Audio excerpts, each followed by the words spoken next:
We missed a week last week because it was incredibly super wet, super damp, and there's no way I could actually film last week. So chapter 3 is going to be a little bit longer than usual because I'm going to try to show you leading up to this week's workout.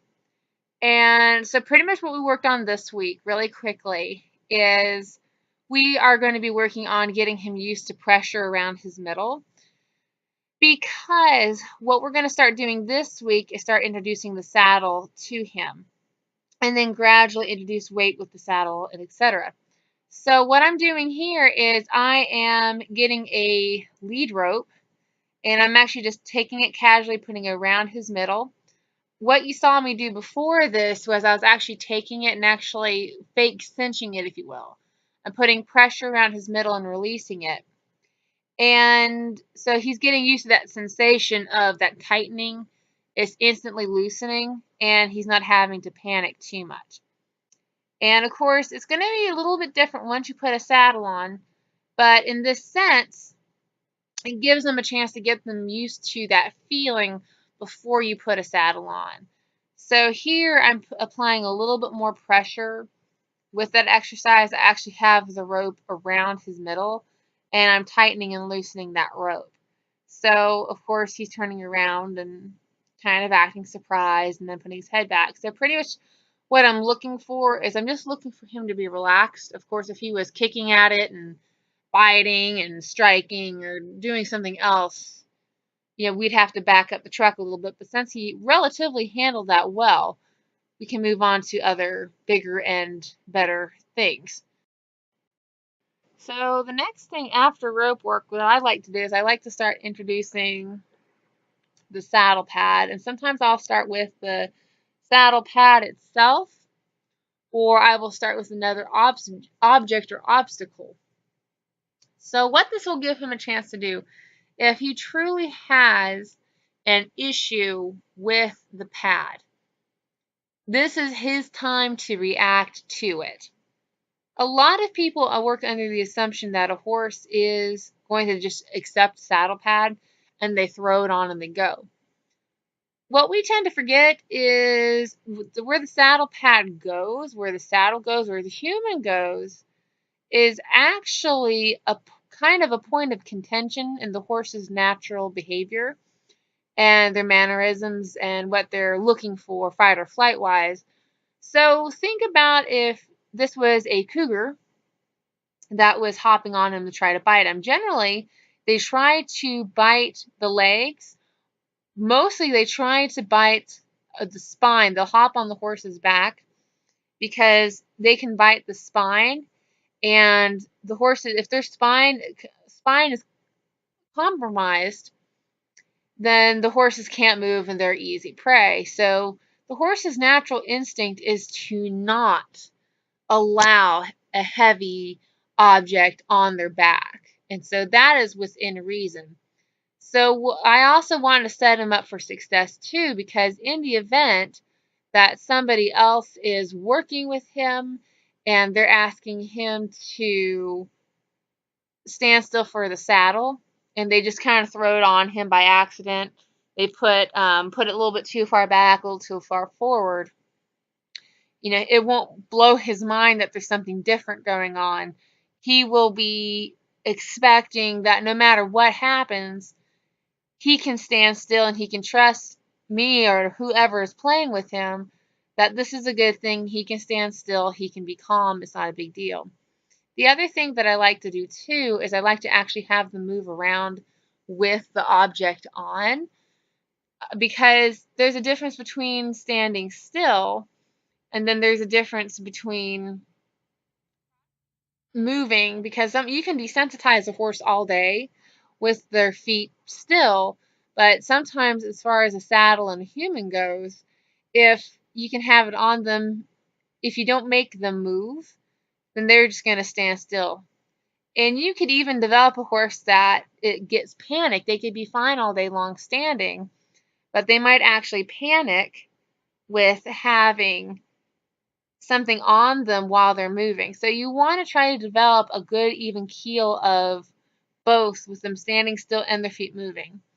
So physiologically and mentally, you want to try to build them up with different obstacles. I want him to stand still when I ask him to, but I don't want him to be afraid when I ask him to go forward. So what I will work on before I get to this point is actually just get him used to, number one, someone standing above him, and number two, having him move his feet. The standing over part's really important because going back to the predatory and prey response we just talked about with the saddle pad, what could happen is he could be very surprised that I'm above him. So I want him to get comfortable with the fact that I'm there, the fact that he's there, I'm above him, nothing's going to change. And by moving his feet around me, I'm doing two things. Number one, I'm reinforcing that I'm still in charge, because if we review our earlier diary entries, we would know that getting the horses to move their feet is a way of demonstrating that you're the leader. But I'm also looking to see what he's going to do as far as relaxing. So if I have a horse that's putting himself to face me, he's not comfortable. If I have a horse that's making sure that their hindquarters are at an angle, they're definitely not comfortable. When they show a sign where they can semi-stop to you with their back to you, that's a sign to me that that horse is comfortable and they're ready for the next thing. So what we're going to talk about here and when we start putting the saddle on is repetition, and what repetition means to the horse and what repetition means to us. So one mistake people make when training that I have seen is that they pick one thing or two things that they want to accomplish, they want to keep perfecting it, and they want to continuously do that same thing over and over and over again. Now, there's nothing wrong with this. However, in the beginning, what I like to try to do with my guys is I like to try to reinforce what I'm asking them to do by continuously doing it. So in this case, what I'm doing is I am backing him. I'm getting on his back. I'm crawling on him. I'm swinging my weight over. And you kind of letting him look around and see what's going on. Now, I could do this once, hop off, and say, I'm done. He did good. And then move on to the next day. You're going to get a lot more success if you do an exercise like this and do it a few times versus just once. So instead of having one good session of me backing him, I'm giving him an opportunity to actually have several good backing sessions in one training workout. So I start off by just leaning my weight over my upper body, and then depending on how he's doing, I'm going to start increasing the weight over his back. And if he was moving off, snorting, blowing, a little bit jittery, I would kind of scale that back, because I'm not a huge fan of forcing a horse to experience something if they're not mentally ready for it. And so as you can see, he's a little bit more, I don't want to say antsy, but he's definitely more thoughtful doing this exercise, because you can see he's really distracted and he's looking around. It's almost like he's looking for a reason to kind of move off. So now I'm going to start increasing my backing. I'm going to start throwing my weight over. So the idea is for him to get comfortable with me hopping on and hopping off. And there's a couple different variations of this that I am going to start doing. And I think I actually do it on this side. Maybe. I don't know. Hold on. So one variation is this, where I actually will lean my whole weight and I'll actually lie across his back and then slide off on the other side. And I do both sides because I'm a huge advocate of training the horse on both sides of the brain and not just one. It's not very uncommon that most horses are trained, everything's on the left side. The leading, the pivoting, the mounting and dismounting. And when you go to use, if anybody messes up or they just say, hey, I'm going to change it up and get on the offside, usually it's like a brand new wild horse has never had it done to them. They could be, you know, grandma's horse and then all of a sudden just be wild and not know what you're doing once you go to the offside. So I want them to be as well rounded as possible before letting other people work with them. And if both sides of the brain are worked with and they are exercised, what will happen is he's going to become a more of a well-rounded partner. If you just work out on one side of your body and not the other, you're obviously going to have one side that's obviously going to be stronger than the other. You're not going to have a fit body. I feel the same about that with the horse's brain. If you only work on one side and you never work on the other, they're not going to understand that they actually can do certain things, and it can make their education literally, no pun intended, very one-sided. So that's why I like using both sides if at all possible.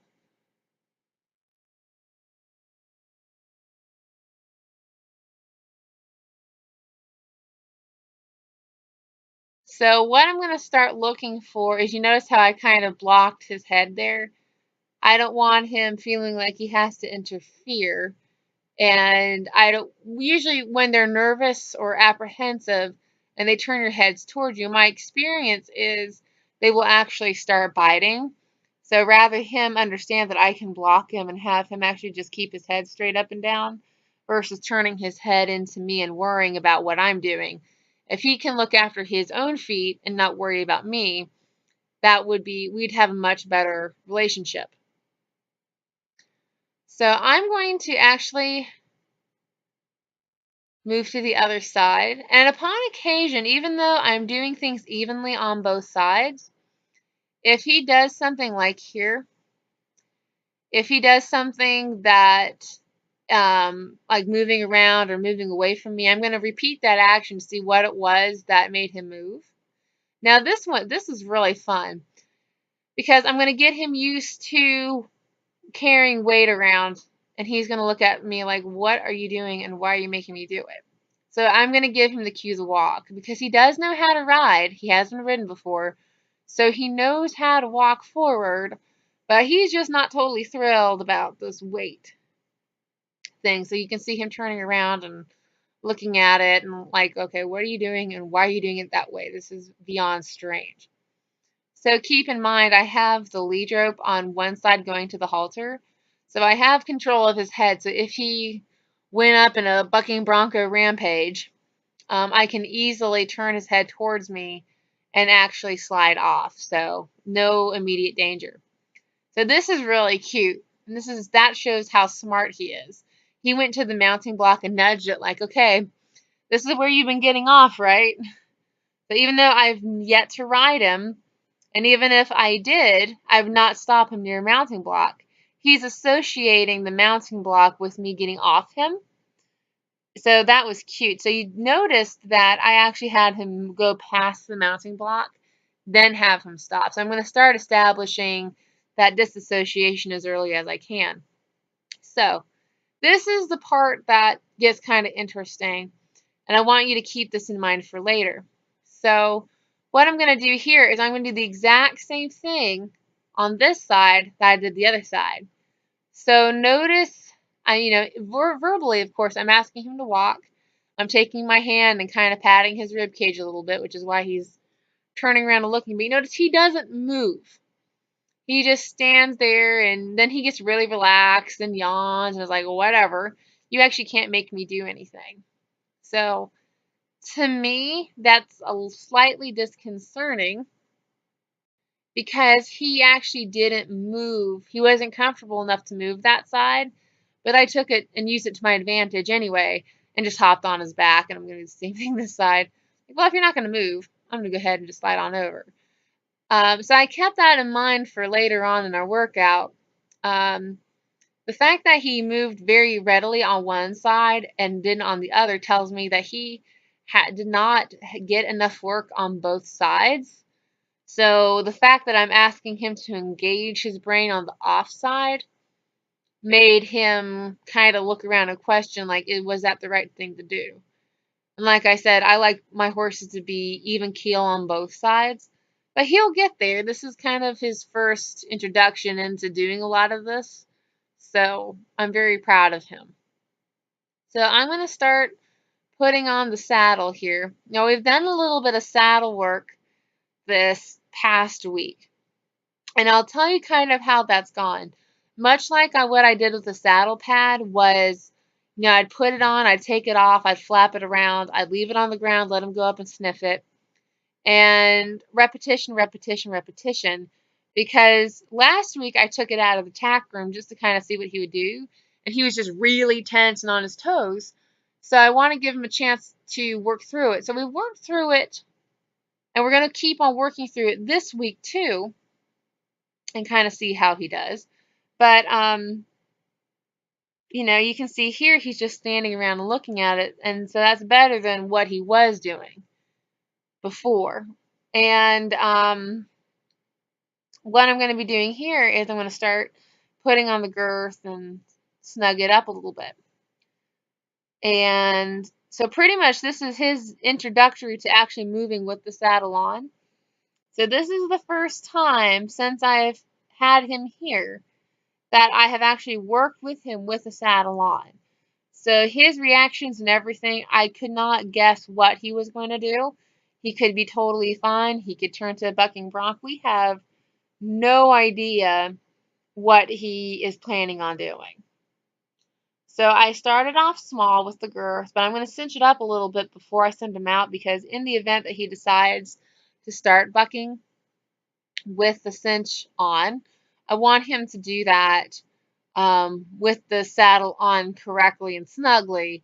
I don't want getting him more scared by having a saddle slip under his belly. That would just undo a lot that we've been working on. So I want you to kind of see his body language doing this. It's almost like he's mentally flipping me off here. And you notice how fluid he has been the last couple of weeks, including earlier in this episode.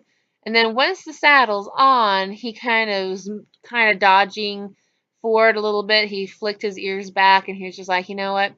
This is not my favorite thing to do, but I'll do it. So that attitude's okay, because that attitude's better than the alternative. So I want you to notice two things going into this. So I'm starting him slow, and I'm starting him going to the left. So going to the left, and when I reverse him and we head the other way here, he's calm, he has his ear towards me, and he's just acting like he's totally fine. But you notice the attitude he started to have before I moved him, which is totally fine. But from my experience, is that kind of attitude can kind of erupt into something else. So what I'm going to do is I'm going to bring him on in the middle. And remember that thing about the repetition. If you do something a lot in one session or a few times, you cover more ground doing a lot more in a little bit of time than a little bit in a lot of time. So what I did is I took the girth off, I unbuckled it, went back around, and cinched it back up. So it was like I'm retightening the girth. And this guy, he's honest, but he's so cute because he's almost a little bit like an onion. You got to kind of peel away. And then he gets to the point where he gets so vulnerable. He's just like, okay, I'll be playful and happy and everything. So I want to kind of test and kind of see how far we can go So I didn't put the girth on any tighter than I did last time. And what I noticed right off the bat is he's putting a lot of weight through his front. I'm going to go back and cinch it again. So this time he has a lot more questions. And he's actually, and I know you can't see it through this video, but he was actually holding his breath a little bit. So I'm going to kind of push him through it. I'm checking to see where his mental state is. As you can see, he did not overreact. So I'm going to push him this way. Notice how he hesitates. And he actually, this is a very different movement than what he did the other way. Keep in mind, I'm going to start pushing him forward a little bit here. And keep in mind that I'm having him go the counterclock way. I don't have him going the to the left. I have him going to the right. So he's having a lot more problems going this way with the saddle on, or starting that way, than he does the off side or the on side. So that tells me that he has had a lot more experience. Everything that he's done has pretty much been on the left. So it was starting from the right side instead of the left side is going to be a little bit of a challenge for him, because he has got his brain's really super strong on the correct or the left side versus the right or the off side. So I'm going to keep on pushing him through it. So notice that he's cantering around and everything. He's burning and blowing off steam, but he's still really, really tense, and he's not totally comfortable with what I'm asking him to do. So I'm going to turn him around and go the other way. And the thing of this one here is that he is a little bit more collected than he is the other way. But you'll notice that he kind of started that thing again where he's swinging his head over and looking at his side. And which is okay, but that's kind of what I've noticed working with him, is that that's his signal telling me that he's not very comfortable doing what he's doing. He would rather not. He would rather do something else than what I'm asking him to do. So the comfort level right now with the saddle is not quite there, but I'll keep working with him on it and see how he progresses into next week and see how we do. So I want to kind of make one more observation before we wrap it up. One thing that I was told many years ago is that if the horse is used to doing something on the dominant side, then he will probably end up doing it on the less dominant side too. So by this time, I have released and I've re-cinched the saddle a few times. I think this is going on time number 5. So you'll notice that even though he's going his good direction here, he's now started to buck and kind of throw a little bit of a tantrum going the opposite way too. So what I'm going to do is I'm actually going to start moving his feet a little bit more. Even though this is his first time with me with a saddle, I'm going to start moving his feet, because what I want him to understand is that if he has that extra energy to act like he's offended and his delicacies are offended, he can keep moving.